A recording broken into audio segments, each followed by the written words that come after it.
শুভ সকাল। আজকে আরও একটা নতুন দিন, নতুন সকাল, আর আমি মন্দিরা চলে এসেছি আরও একটা ফ্রেশ মিনি ব্লগ নিয়ে। আজকে সকাল থেকে কী যে গরম হচ্ছে, কাঠফাটা রোদ্দুর উঠেছে, বাইরের দিকে তাকানো যাচ্ছে না। তাই সকাল সকাল এদের জলগুলো সব চেঞ্জ করে দিলাম, আর পাতাগুলোও সব জল দিয়ে ক্লিন করে দিয়েছি। আর এই মুহূর্তে মর্নিং টিটা নিচ্ছি, সাথে চলছে আলাপ আলোচনা। কিছু গুরুত্বপূর্ণ বিষয় নিয়ে আলোচনা করছিলাম, তার সাথে সাংসারিক আলোচনাটাও সেরে ফেললাম।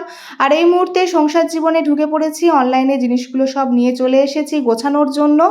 অনলাইনে জিনিস কিনলে যেমন খাটুনি একটু কমে, সময় বাঁচে, কিন্তু এর সবথেকে নেগেটিভ দিকটা হচ্ছে যে বাজার দোকান ফিজিক্যালি করলে যে স্যাটিসফ্যাকশনটা পাওয়া যায় সেটা এখানে হয় না। বিশেষত সবজি কেনার ক্ষেত্রে আমরা নিজেরা হাতে দেখে শুনে কতটা ফ্রেশ, কীরকম সাইজ নেব সেটা নিজেরা চয়েস করতে পারি, কিন্তু এখানে তো সেই সুযোগটা নেই, অন্যের ওপর নির্ভর করতেই হয়। কিন্তু কিছু করার নেই, যখন নিজে যেতে পারবো না তখন অন্যের ওপর তো নির্ভর করতেই হবে। আর এই মুহূর্তে কাজের ফাঁকে ব্রেকফাস্টটা সারছি। আর সকালে বললাম না কি রোদ্দুর উঠেছে, আর এখন এমন মেঘ করেছে মনে হচ্ছে এক্ষুনি বৃষ্টি নামবে। বৃষ্টি আর ভালো লাগছে না। এরপর চলে এসেছি কিচেনে আমার যা টুকটাক কাজকর্ম ছিল সেগুলো সব সারছিলাম।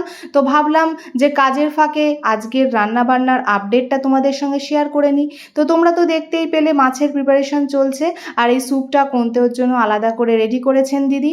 আর এই মুহূর্তে হেয়ার অয়েলিং করব। আগের দিন হেনা করেছি, চুলটা ভীষণ ড্রাই লাগছে, তো এই মুহূর্তে তো হেয়ার অয়েলিংটা মাস্ট। ফ্রেশ হয়ে লাঞ্চ কমপ্লিট করে মি টাইম স্পেন্ড করছি, সাথে করছিলাম বাড়িতে ফোন কলস, কিন্তু এমন কিছু খবর পেলাম যেটা শুনে না মনটা খুব ভারাক্রান্ত হয়ে গেল। আর কোনো কিছুই ভালো লাগছে না। তো চলো আমি কথাবার্তাটা শেষ করে নিই, আর আজকের মিনি ব্লগটা এখানেই রাখছি। দেখা হচ্ছে নেক্সট মিনি ব্লগে। টাটা।